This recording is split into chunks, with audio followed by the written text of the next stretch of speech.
కొంతసేపు వేరే వాళ్ళకు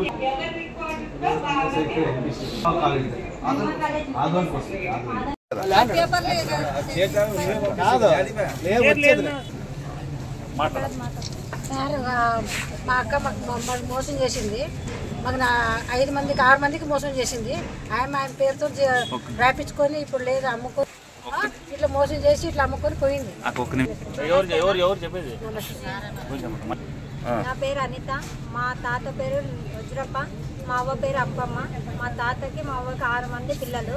మా అత్త పెద్దమ్మనే మొత్తం చేపించింది ఆస్తి మొత్తము 3.5 ఎకరాలు తన పేరు మీదే చేపించింది. అందరికీ మోసం చేసింది. ఇల్లు కూడా మొత్తం ఇల్లు మొత్తం చేపించింది. లాస్ట్కి మా అవ్వని అడుక్కొని నేను కూడా పెట్టింది అడుగుచ్చుకోపోయి లాస్ట్కి ఏమంటే అమ్మ లాస్ట్కి ఇంక ఇట్లా కాళ్ళు చేతులు పడిపోయినా కూడా అమ్మని ఎవరు పట్టించుకోలేదు. మొత్తం మా పెద్దనాయన పోయి తెలుసుకుని వచ్చుకొని ఇంట్లో పెట్టుకున్నాం మేము. అంటే ఎన్ని సంవత్సరాల కింద చేపించుకుందామా? ఇప్పుడు 2006లో చేపించుకుంది సార్. మా తాత చనిపోయింది 2009లో చనిపోయినాడు. ఎన్ని ఎకరాలు భూమి చేపించుకుంది? 3.5 ఎకరాలు సార్. ఎక్కడ ఉండేది ల్యాండ్? ల్యాండ్ ఇక్కడ ఆలూరు రోడ్కి సార్, బైపాస్ భీమా కాలేజ్ పక్కన. అంటే లాస్ట్ మీరు ఎంతమంది ఉన్నారమ్మా? మా అత్త వాళ్ళు 4, మా అమ్మ మా నాన్న వాళ్ళు 2. మొత్తం మీరు 6 మంది. 6 మంది. మా అంటే మీ 6 మందికి చెందాల్సినది 6 మందికి చెందాల్సినది ఒక్క ఆయమ పెద్ద ఆయమ ఒక్కటే తీసుకునేది మొత్తం. మరి మీకు తెలియకున్నట్లనే చేసుకుందేమో. 4G చేసుకొని చేపిస్తుంది సార్. అంటే మీకు ఏమి ఇన్ఫర్మేషన్ ఇవ్వలేదు? ఏమి తెలీదు. మా వాళ్ళు కూడా ఎవరు సంతకాలు కూడా పెట్టలేదు. మా అమ్మ కానీ మా పెద్దనాయన మా పెద్దమ్మ ఎవరు పెట్టలేదు. మా నాన్న కానీ ఎవరు పెట్టలేదు. మీ 6 మందికి అసలు మీ విషయం తెలియపరుచుకున్నట్లు ఆమె ఎవరికి తెలియకోకున్నట్ల మా అత్త వాళ్ళు 3కి తెలియకోకున్నట్ల లోపల చేసుకున్నారు. అది మీ నాయన కొనిన ల్యాండ్ అమ్మా? వారసత్వం తాతలే?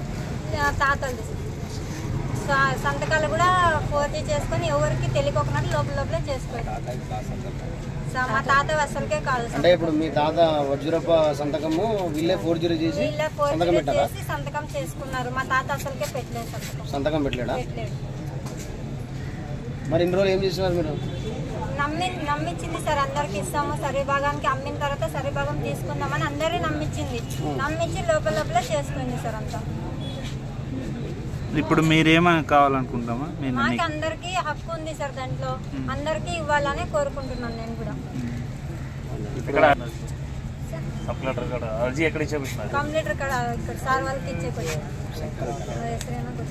కలెక్టర్కి అర్జీ ఇచ్చేకొచ్చాను.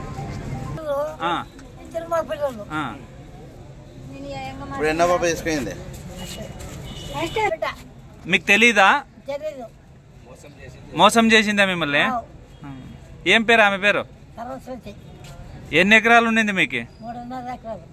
అంటే మరి నీ పేరు మీద చేసలేరు, ఆమె చేసుకుంది. ఇప్పుడు ఏం మీకు ఏం కావాలని? ఆస్తి కావాలి, అందరికీ కావాలి. మరి కొడుకులకి ఆస్తి మీకు కావాలమ్మా? అందరికి సమానంగా పంచాలి అనుకునేప్పుడు అందరికి సమానం పంచాలి. నీ పేరావా?